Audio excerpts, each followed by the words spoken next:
അൽഹംദുലില്ലാഹി റബ്ബിൽ ആലമീൻ വസ്സലാത്തു വസ്സലാമു അലാ റസൂലിഹിൽ അമീൻ വഅലാ ആലിഹി വസഹ്ബിഹി അജ്മഈൻ വഅലാ മൻ ഇത്തബഅഹും ബിഇഹ്സാനിൻ ഇലാ യൗമിദ്ദീൻ. അഊദു ബില്ലാഹി മിനശ് ശൈത്വാനിർ റജീം. ബിസ്മില്ലാഹിർ റഹ്മാനിർ റഹീം. യാ അയ്യുഹല്ലദീന ആമനു തഖുല്ലാഹ വകൂനൂ മഅസ് സാദിഖീൻ. ആദരണീയനായ അധ്യക്ഷൻ മുസ്തഫ സാഹിബ്,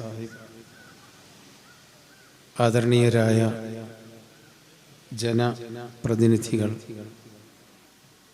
ഈ കോംപ്ലക്സിൻ്റെ ഉദ്ഘാടകനും കൂടിയായ ഗ്രാമപഞ്ചായത്ത് പ്രസിഡന്റ് ഹുസൈൻ മാസ്റ്റർ, ജില്ലാ പഞ്ചായത്ത് മെമ്പർ ഗഫൂർ മാസ്റ്റർ, തദ്ദേശ സ്വയംഭരണ രംഗത്ത് ഈ വാർഡിലും പരിസരത്തുള്ള വാർഡുകളിലും പ്രവർത്തിക്കുന്ന അതിഥികളെ, സ്റ്റേജിലും സദസ്സിലുമുള്ള പണ്ഡിതന്മാരെ, സഹപ്രവർത്തകന്മാരെ, സുഹൃത്തുക്കളെ, പ്രിയപ്പെട്ട സഹോദരിമാരെ, കുട്ടികളെ, അനുഗ്രഹീതമായ ഒരു സദസ്സിലാണ് ഇവിടെയുള്ളത്, നമ്മളെല്ലാവരും ഉള്ളത്. ഈ പ്രദേശവുമായി അടുത്ത ബന്ധമില്ലെങ്കിലും ഈ പ്രദേശത്തുകാരുമായി 1969-70 കാലം മുതൽ ധാരാളം സുഹൃത്തുക്കൾ, കൂടെ പഠിച്ചവരും കൂടെ ജോലി ചെയ്തവരും മാർഗദർശികളുമായിട്ടുള്ള ആളുകൾ ഉള്ള ഒരു നാട്.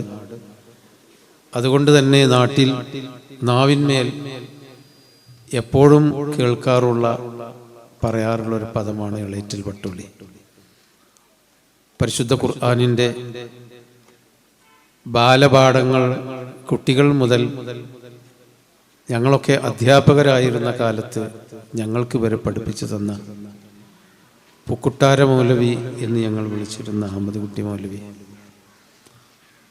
പുളിക്കൽ പഠിച്ചിരുന്ന കാലം മുതൽ അവിടുത്തെ ഒരു രക്ഷകർത്താവിനെ പോലെ വരികയും വിദ്യാർത്ഥികളായിരുന്നപ്പോഴും പിന്നീട് അല്പമൊക്കെ സ്റ്റേജിൽ കയറി പ്രസംഗിക്കുന്ന കാലമായപ്പോഴൊക്കെ ഒരു രക്ഷിതാവിനെ പോലെ, ഒരു ഉപ്പയെപ്പോലെ കണിശമായി ആജ്ഞാപിക്കുകയോ മാർഗനിർദ്ദേശങ്ങൾ നൽകുകയോ ചെയ്തിരുന്ന അബൂബക്കർ ഹാജി സാഹിബ്, ജീവരക്ഷാമണി എന്ന് പേരിൽ ഞങ്ങളൊക്കെ വിളിച്ചിരുന്ന ആ ബഹുമാന്യ വ്യക്തി കുറച്ച് മാസങ്ങൾക്ക് മുമ്പ്, മരിക്കുന്നതിൻ്റെ മുമ്പ് അദ്ദേഹത്തെ വന്ന് കണ്ടിരുന്നു. അതുപോലെ അദ്ദേഹത്തിൻ്റെ സഹോദരൻ ആലി ഹാജി സാഹിബ് തുടങ്ങിയിട്ടുള്ള നമ്മോടൊപ്പം ഇല്ലാത്ത, പേരെടുത്ത് പറയാത്ത ഇനിയും കാരണവന്മാരും മുൻഗാമികളും ഈ പ്രദേശത്തിൻ്റെ വെളിച്ചം വ്യാപിപ്പിക്കാൻ കാരണമായിട്ടുണ്ട്.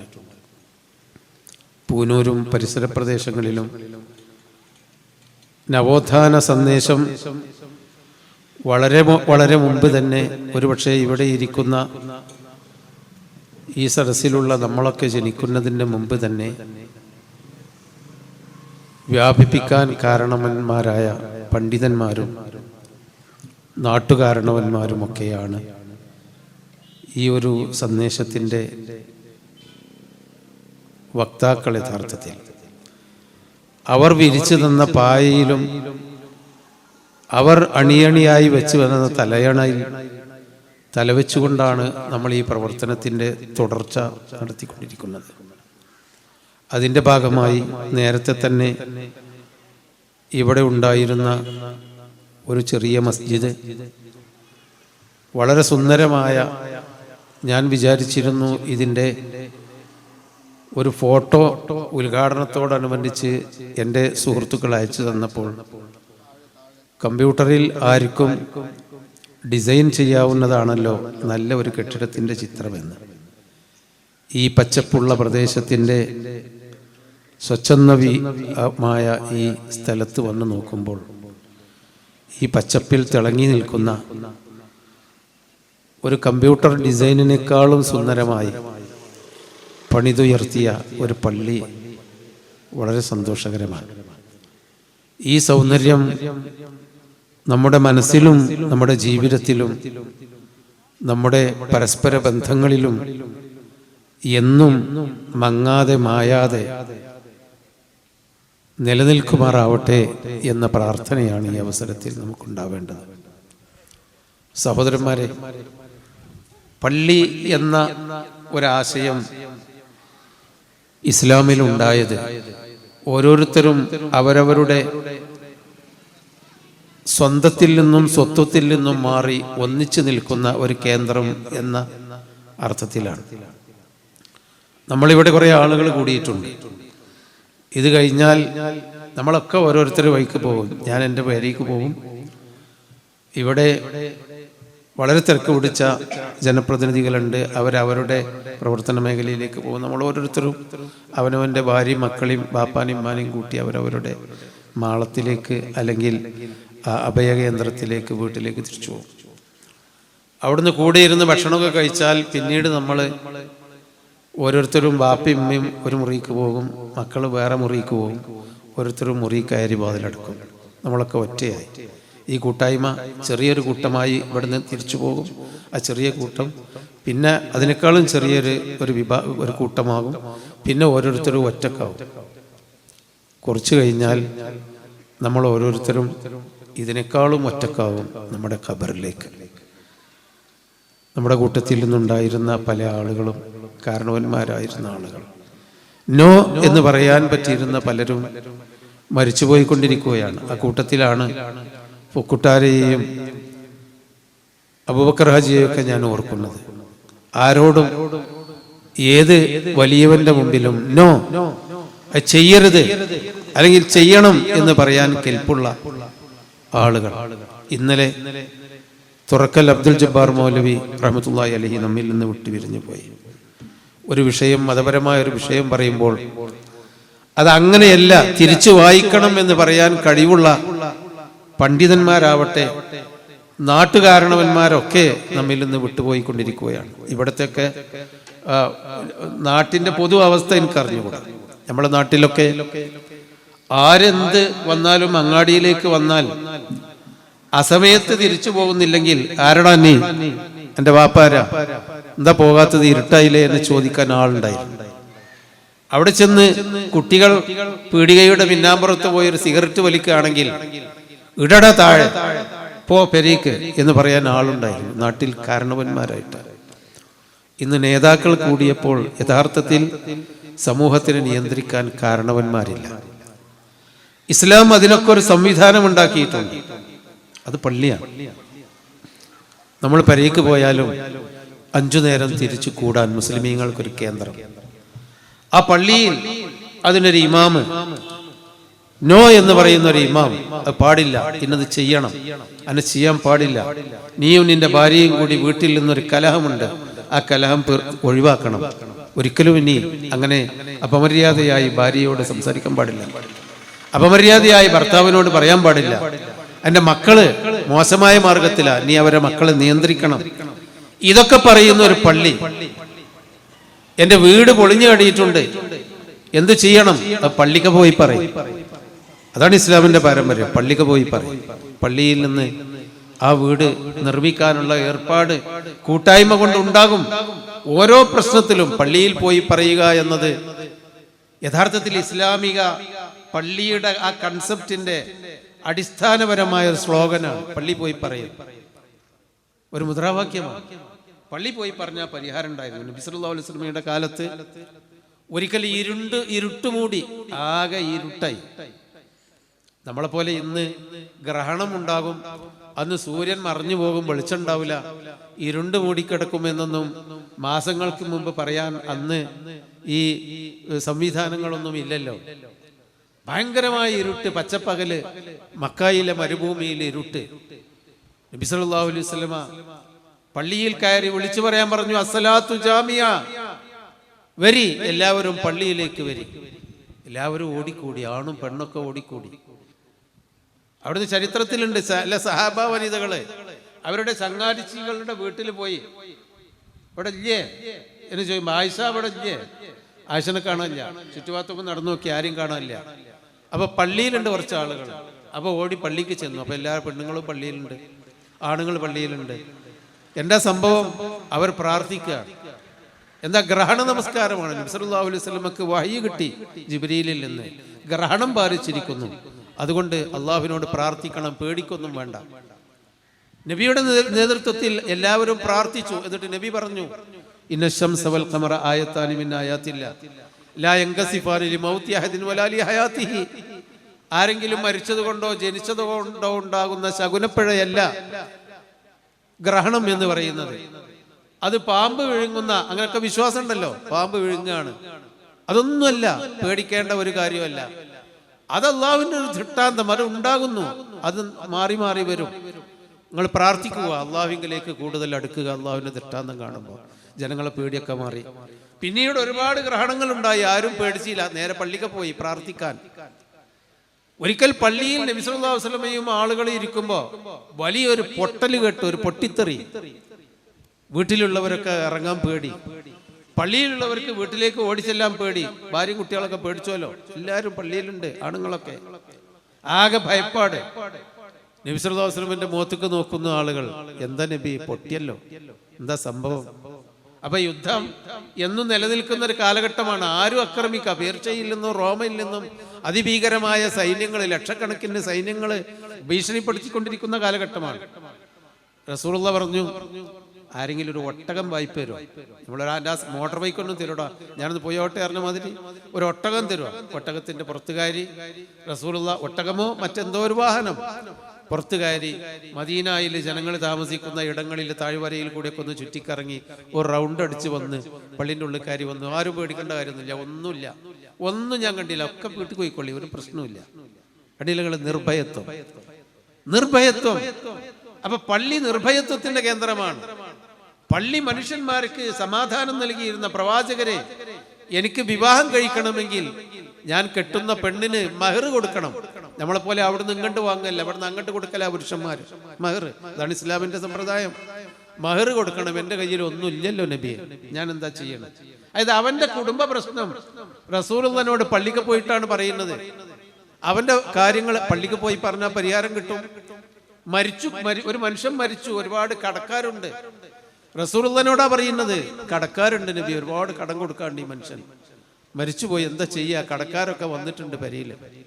നബി സല്ലല്ലാഹു അലൈഹി വസല്ലം പറഞ്ഞു, എന്നോട് ചോദിക്കാൻ പറയും, മൻ തറക മാലൻ ഫലിവറസതിഹി വമൻ തറക ഇയാലൻ ഫഇലയ്യ വഅലയ്യ.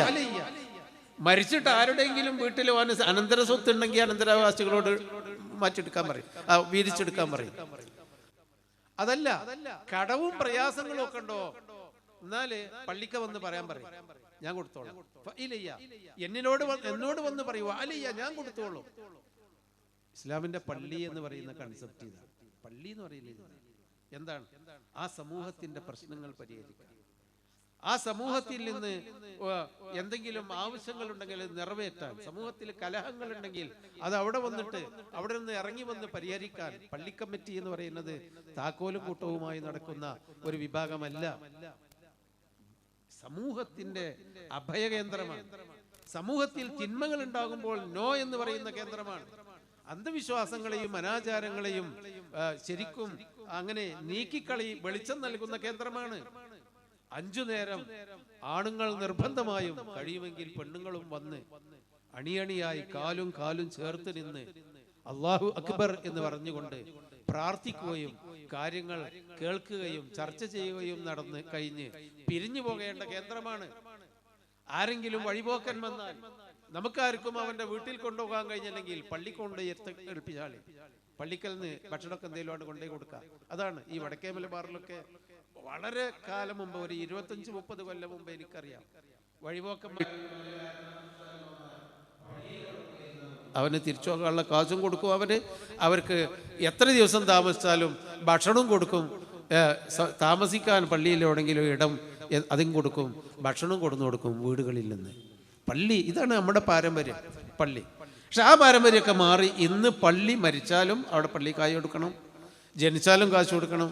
ഓൻ കടക്കാരനാണോ അല്ലേ അതൊന്നും പ്രശ്നമില്ല. പള്ളി ജനങ്ങളിൽ നിന്ന് നികുതി പിരിക്കുന്ന ഒരു കേന്ദ്രമായി മാറുന്ന ഒരു അവസ്ഥയിൽ നിന്ന് വീണ്ടും ആ പള്ളിയെ യഥാർത്ഥ അതിൻ്റെ ധർമ്മം, സമൂഹത്തിൻ്റെ സമാധാനത്തിൻ്റെ കേന്ദ്രം, അള്ളാഹുവിനെ കഴിച്ചാൽ അള്ളാഹുവിൻ്റെ വീട്, മനുഷ്യൻ്റെ അഭയകേന്ദ്രം, പ്രശ്നപരിഹാരത്തിൻ്റെ കേന്ദ്രം, മനുഷ്യന്മാർക്ക് അറിവ് കിട്ടാൻ വിജ്ഞാനം ലഭിക്കാനുള്ള കേന്ദ്രം ആഴ്ചതോറും നിർബന്ധമായി ആണുങ്ങളും, എന്നാൽ അത്ര നിർബന്ധമില്ലെങ്കിലും പെണ്ണുങ്ങളും പള്ളിയിൽ ഒരുമിച്ചുകൂടി അന്നത്തെ പ്രശ്നം ഇന്നലെ നമ്മളെ മഹല്ലിൽ ഇങ്ങനെയൊക്കെ ഒരു സംഭവം ഉണ്ടായി, അതിൻ്റെ ഇസ്ലാമിക വശം ഇന്നതാണ്, അങ്ങനെയൊക്കെ അതാത് കാര്യങ്ങൾ പറഞ്ഞു കൊടുക്കാൻ പറ്റുന്ന ഒരു കേന്ദ്രം, അതാണ് പള്ളി. റിജാലുൻ ലാ തുൽഹീഹിം തിജാറത്തുൻ വലാ ബൈഉൻ അൻ ദിക്രില്ലാഹ്.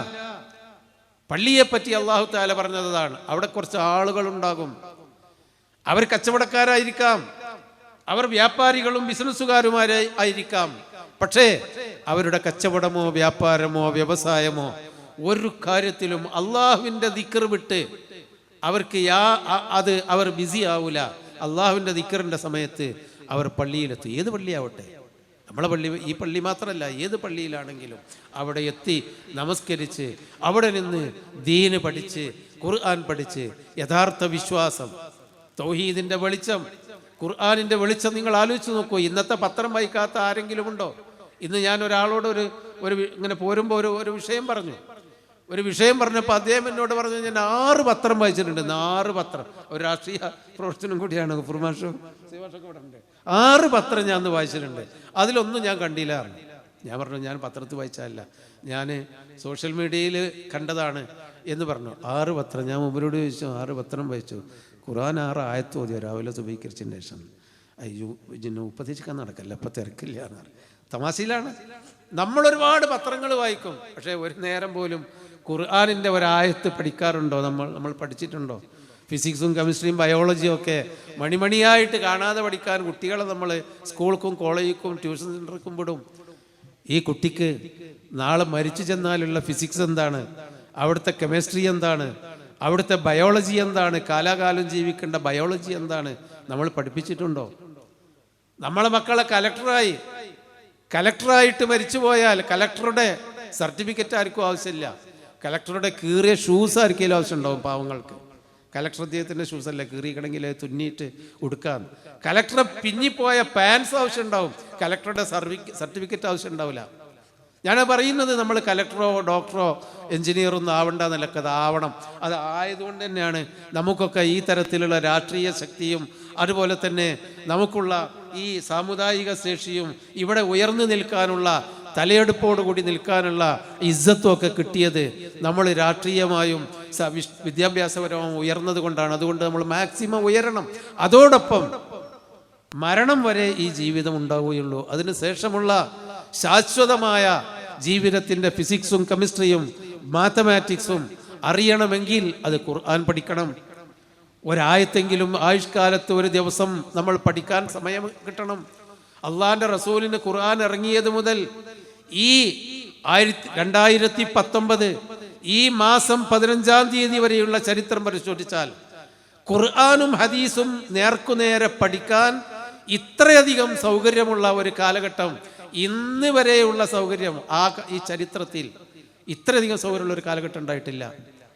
നമ്മളെ പെണ്ണുങ്ങൾക്ക് പച്ചക്കറി മുറിച്ച് മീൻ മുറിച്ച് ചോറ് വാങ്ങി വെച്ച് അത് ഊറ്റി ഉണ്ടാക്കിയെടുക്കുമ്പോൾ പോലും ഖുർആനും ഹദീസും പഠിക്കാനുള്ള സംവിധാനം, പീസ് റേഡിയോ പോലെയുള്ള സംവിധാനം, അന്നൂർ എന്ന ഖുർആൻ പഠനവേദി, മദ്രസയിൽ പോകാത്ത കുട്ടികൾക്കുള്ള മദ്രസ, ഈ മദ്രസകൾ, നമ്മൾ യാത്ര പോവുകയാണ്, വലിയ ദീർഘയാത്ര പോവുകയാണെങ്കിൽ ശരിക്കും ദീനീ കാര്യങ്ങളും, ദീനീ കാര്യം എന്നൊക്കെ പറഞ്ഞാൽ അതൊരു പള്ളിക്കാര്യമല്ല, നമ്മുടെ ജീവിതത്തിൻ്റെ ജീവിക്കുന്ന ജീവസുറ്റ നമ്മുടെ ആത്മാവിൻ്റെ പ്രശ്നങ്ങൾ പരിഹരിക്കേണ്ട കാര്യങ്ങൾ മനസ്സിലാക്കാൻ പഠിക്കാൻ ഒക്കെ സംവിധാനമുണ്ട്.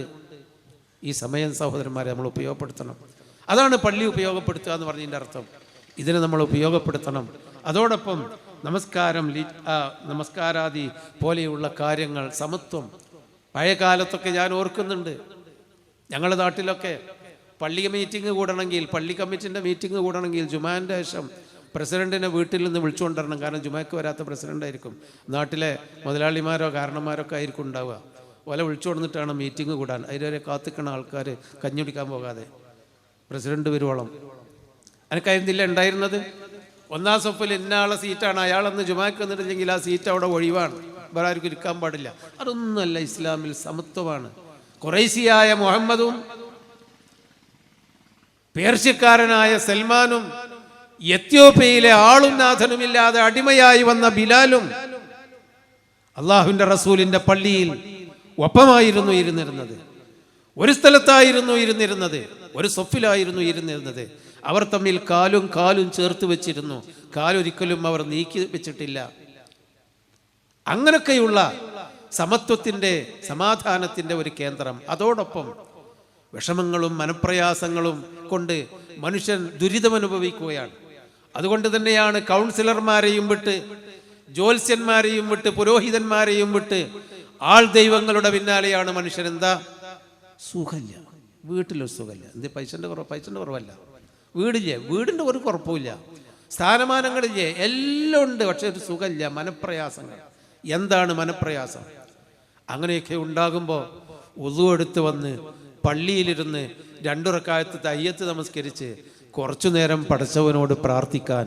റിജാലുല്ലാ തുൽഹീഹിം തിജാറത്തുൻ വലാ ബൈഉൻ അൻ ദിക്രില്ലാ.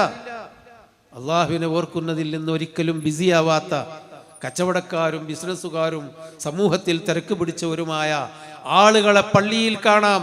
5 നേരം ഹയ്യാൽ സ്വലാത്തി ഹയ്യാൽ ഫലാഹി എന്ന് വിളിക്കുമ്പോൾ ആ ഒരു 5 മിനിറ്റ് നേരത്തെ നമസ്കാരത്തിന് വേണ്ടി, ജീവിതത്തിലെ ഇഹപര വിജയത്തിന് വേണ്ടി, മനസമാധാനത്തിന് വേണ്ടി, ശാന്തിക്ക് വേണ്ടി സഹോദരന്മാരെ പരസ്പരം ഒന്നിച്ച് കാലും കാലും ചേർത്ത് നിന്നും ഇരുന്നും പ്രാർത്ഥനയിൽ കണ്ടുമുട്ടാൻ വേണ്ടി പള്ളിയിൽ വരിക എന്നത് മനസ്സിൻ്റെ ഒരു സമാധാനമായിരിക്കണം. ജുഅലത്ത് ഖുറത്തു ഐനി അസ്സലാത്ത്, എൻ്റെ കണ്ണിന് കുളിർമയാകുന്ന, ഏറ്റവും കുളിര് കിട്ടുന്ന സമയം നമസ്കാരമാണ് എന്ന് നബി സല്ലല്ലാഹു അലൈഹി വസല്ലം പഠിപ്പിച്ചു. അസ്സലാത്തു മിഅ്റാജുൽ മുഅ്മിൻ. ഇവിടെ കഴിഞ്ഞു പോയത് റജബ് മാസമാണ്, ഇപ്പോൾ ശഅബാൻ മാസമാണ്. ഒരു മുസ്ലിമിനെ സംബന്ധിച്ചിടത്തോളം ഏറ്റവും കൂടുതൽ ആരാധനാകർമ്മങ്ങൾ, നമസ്കാരം, നോമ്പുകൾ, അതുപോലെ തന്നെ ഉംറ കർമ്മങ്ങൾ, അതുപോലെ ദാനധർമ്മങ്ങൾ, കൂടുതൽ പ്രാർത്ഥനകൾ, ഖുർആൻ പാരായണങ്ങൾ റസൂലുള്ളാഹി സ്വല്ലല്ലാഹു അലൈഹി വസല്ലമ ഏറ്റവും അധികം നിർവഹിച്ച ഒരു മാസമാണ് ശഅബാൻ. ആ ശഅബാനിലാണ് നമ്മളുള്ളത്. റമദാനിനെ കാത്തിരിക്കുകയാണ്. അതാണ് പള്ളി ഉദ്ഘാടനമൊക്കെ ഇത്ര ധൃതിയിൽ നമ്മൾ ചെയ്യുന്നത്. അതിന് തൊട്ടു മുമ്പ് റജബായിരുന്നു. ഭൂമിയിൽ നിന്ന് ആകാശത്തേക്ക് അല്ലാഹു തആല പ്രവാചകനെ കൊണ്ടുപോയി. അള്ളാഹും റസൂലും തമ്മിൽ നേരിട്ട് ജിബ്രീൽ അലൈഹിസ്സലാമിന് പോലും പ്രവേശനമില്ലാത്ത ഉന്നത തലങ്ങളിൽ റസൂലിനെ കൊണ്ടുപോയിട്ട് അള്ളാഹു നിർബന്ധമാക്കി കൊടുത്തു നമസ്കാരം. എല്ലാ ഇബാദത്തുകളും ജിബ്രീൽ അലൈഹിസ്സലാം മുഖേന വഹി കൊടുത്തതാണ് നബിക്ക്. ഇവിടെ വന്ന് പറഞ്ഞു കൊടുത്തതാണ്. നിസ്കാരം ഫർളാക്കാൻ വേണ്ടി അള്ളാഹു തആല റസൂലിനെ അത്ഭുതകരമായി ആകാശലോകത്തേക്ക് മലക്കുകൾക്ക് പോലും പ്രവേശനമില്ലാത്ത ഇന്ദ സിദ്റത്തിൽ മുൻതഹ ഇന്ദഹ ജന്നത്തുൽ മഅവ അങ്ങോട്ട് വിളിച്ചുകൊണ്ടുപോവാ ചെയ്തത്. അതുകൊണ്ടാണ് നമസ്കാരം മിഅ്റാജുൽ മുഅ്മിൻ. മഹാന്മാർ പറയുന്നത് നമസ്കാരം ഒരു സത്യവിശ്വാസിയുടെ ആകാശാരോഹണമാണ്. ഈ ഭൂമിയുമായുള്ള ബന്ധം വിട്ട്, ബിസിനസ്സുകളും വ്യാപാര ബിസിനസ്സുകളും തിരക്കുകളും വിട്ട്, കൂടെയും ഇടത്തും വലത്തും നിൽക്കുന്ന ആളുകളെ വിട്ട്, ഭാര്യ മക്കളെ പറ്റിയുള്ള ചിന്ത വിട്ട് അല്ലാഹു അക്ബർ, അല്ലാഹു മാത്രമാണ് ഏറ്റവും വലിയവൻ. വജ്ജഹ്തു വജ്ഹിയ ലില്ലദീ ഫത്തറസ് സമാവാതി വൽ അർള ഹനീഫൻ മുസ്ലിമൻ വമാ അന മിനൽ മുശ്രിക്കീൻ. ഞാൻ ഒരിക്കലും അല്ലാഹുവിൽ പങ്കു ചേർക്കാതെ നേർക്കുനേരെ എൻ്റെ റബ്ബിങ്കലേക്ക് ഞാനിതാ എന്നെ മുഖം തിരിച്ചിരിക്കുന്നു. സിദ്റത്തുൽ മുൻതഹയുടെ അടുക്കൽ അള്ളയും റസൂലും ഇത് എന്ന് ഖുർആൻ സൂറത്തുൻ നജ്മിൽ പറഞ്ഞ ആ ഒരു മുഖാമുഖം നിന്ന പോലെ അള്ളാഹുവിൻ്റെ മുമ്പിൽ നാം വജ്ജഹ്തു വജ്ഹിയ ലില്ലദീ ഫത്തറസ് സമാവാതി വൽ അർള്, ആകാശഭൂമികളെ സൃഷ്ടിച്ച റബ്ബിൻ്റെ മുന്നിൽ ഞാനിതാ നിൽക്കുന്നു. നമ്മൾ നിൽക്കുന്ന കാല് ഭൂമിയിലാണെങ്കിലും നമ്മുടെ മനസ്സ് ആകാശലോകത്ത് അള്ളാഹുവിൻ്റെ മുമ്പിലാണ്. അതാണ് മിഅ്റാജുൽ മുഅ്മിൻ. സലാത്ത്, നമസ്കാരം എന്ന് പറയുന്നത് മിഅ്റാജുൽ മുഅ്മിൻ, മുഅ്മിനിൻ്റെ ഒരു ആകാശാരോഹണമാണ്. നമ്മൾ ഓരോ നമസ്കാരത്തിൽ കൂടിയും നമ്മൾ പടച്ചവനിലേക്ക് കയറി ചെല്ലുന്നു. ആധ്യാത്മികമായ ആ ദൈവികമായ ലോകം കാണുന്നു മനസ്സുകൊണ്ട്. അവിടത്തോട് ചോദിക്കുന്നു അൽഹംദുലില്ലാഹി റബ്ബിൽ ആലമീൻ എന്ന് പറയുമ്പോൾ അള്ളാഹു മലക്കുകളോട് പറയും, ഇളയട്ടിൽ വറ്റോളിയിലെ ഇന്ന അസ്ലം അല്ലെങ്കിൽ മുഹമ്മദ് കുട്ടി അബ്ദുള്ള എന്ന് പറയുന്ന മനുഷ്യൻ എന്നെ സ്തുതിച്ചിരിക്കുന്നു. നമ്മൾ അൽഹംദുലില്ലാ എന്ന് പറയുമ്പോൾ അല്ല പറയും, അവിടുന്ന് റസൂലുള്ളാഹി പഠിപ്പിച്ചതാണ്. റഹ്മാൻ റഹീം എന്ന് പറയുമ്പോൾ അല്ല പറയും, കണ്ടില്ലേ എന്ത് തിരക്ക് പിടിച്ച മനുഷ്യനാണ് അവൻ, ഓൻ വന്നതാ എന്നെ പ്രശംസിക്കുന്നു, എൻ്റെ റഹ്മത്ത് ഏറ്റുപറയുന്നു. വിചാരണ ദിവസത്തിന്റെ ഉടമസ്ഥൻ എന്ന് നമ്മളിങ്ങനെ മാലിക് യൗമിദ്ദീൻ എന്ന് പറയുമ്പോൾ അല്ല പറയും, മജ്ജദനി അബ്ദി, ഈ അടിമ എന്നെ മഹത്വപ്പെടുത്തുകയാണ്, അവിടെ ഭൂമിയിൽ എന്നെ മഹത്വപ്പെടുത്തുന്നുണ്ട്, ഞാനത് അറിയുന്നുണ്ട്.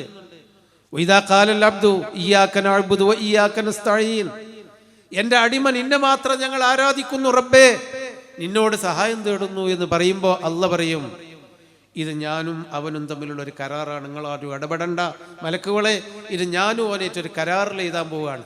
അവൻ്റെ ഇബാദത്ത് ആരാധന എനിക്ക്, ഞാൻ അവനെ സഹായിക്കും, സഹായം അവന്. അവൻ ഇങ്ങോട്ട് ആരാധന നൽകുന്നു, എന്നെ സ്തുതിക്കുന്നു, എന്നെ പ്രശംസിക്കുന്നു, എന്നെ വാഴ്ത്തുന്നു, ഇതൊക്കെ അങ്ങോട്ട് ചെയ്തു തരുന്നതാണ്. ഞാൻ അവന് സഹായം കൊടുക്കുകയാണ്. വഇയ്യാക നസ്തഈൻ, നിന്നോട് മാത്രം സഹായം തേടുന്നു എന്ന് പറയുമ്പോൾ അള്ളാഹ് നമുക്ക് സഹായം തരുന്നു.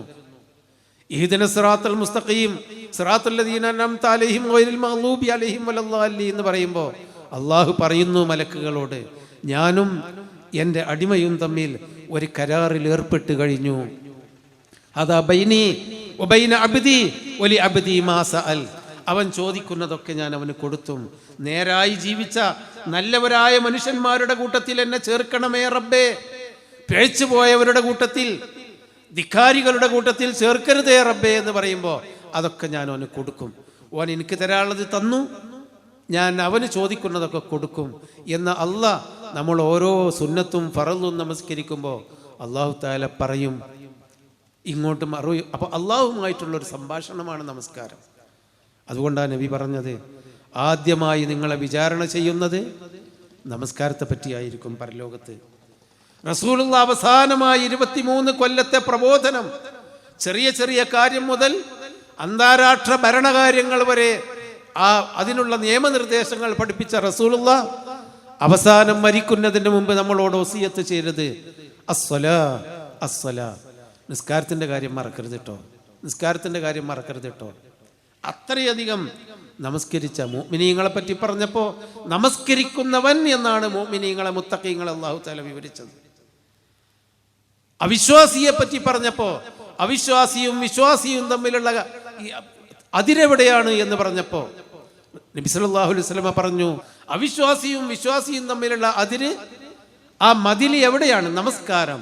നമസ്കാരമുണ്ടോ ആ മതിലിൻ്റെ അപ്പുറത്താണ്, നമസ്കാരമില്ലേ മതിലിൻ്റെ അപ്പുറത്താണ്. സഹോദരന്മാരെ, അതാണ് പള്ളി, അതിനാണ് പള്ളി.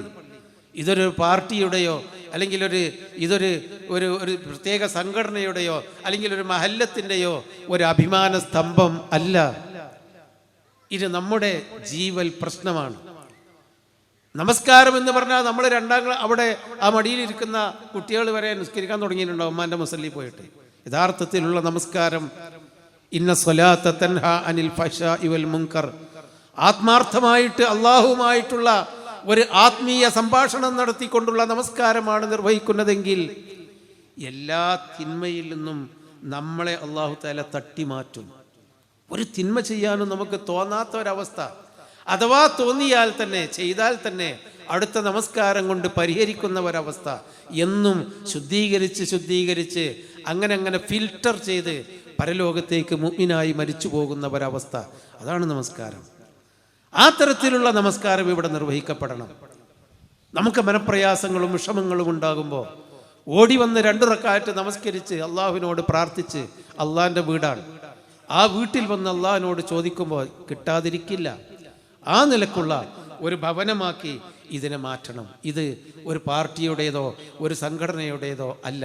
അള്ളാഹുവിൻ്റെ ഖുർആനും പ്രവാചകന്റെ ചര്യയും എങ്ങനെയൊക്കെയാണോ പള്ളിയെ പരിചരിക്കാനും പള്ളിയെ സംരക്ഷിക്കാനും പറഞ്ഞത്, അതിനു മാത്രം നിശ്ചയിച്ചു കൊണ്ടുണ്ടാക്കിയ ആ മഹാന്മാരായ ആളുകൾ മുൻകാലത്തുണ്ടാക്കി വഖഫ് തന്നുണ്ടാക്കിയ ഒരു പള്ളിയാണ് ഇത്. ഇവിടെ ദീനിന് വിരുദ്ധമായി വല്ലതുണ്ടെങ്കിൽ ഈ നാട്ടിൽ ആർക്കും പറയാം, പള്ളി കമ്മിറ്റിനെ കാത്തിരിക്കേണ്ടതിൽ ആർക്കും പറയാം, നോ, അത് തെറ്റാണ്, പള്ളി പാടില്ല. അതല്ലെങ്കിൽ ഈ പള്ളിയുമായി ബന്ധപ്പെടാനും ഇതുപോലെയുള്ള പള്ളികളുമായി ബന്ധപ്പെട്ട് വഖൽബുഹു മുഅല്ലഖും ബിൽ മസാജിദ്, പള്ളിയുമായി മനസ്സിണങ്ങിയ മനുഷ്യനായി ജീവിച്ചവർക്കേ നാളെ പരലോകത്ത് അള്ളാഹുവിൻ്റെ പ്രത്യേകമായ തണൽ കിട്ടൂ എന്ന റസൂലുള്ളാഹി സ്വല്ലല്ലാഹു അലൈഹി വസല്ലമിൻ്റെ വചനം ഉൾക്കൊണ്ടുകൊണ്ട് ഈ പള്ളിയെ നമ്മൾ ആ നിലക്ക് പരിചരിക്കണം.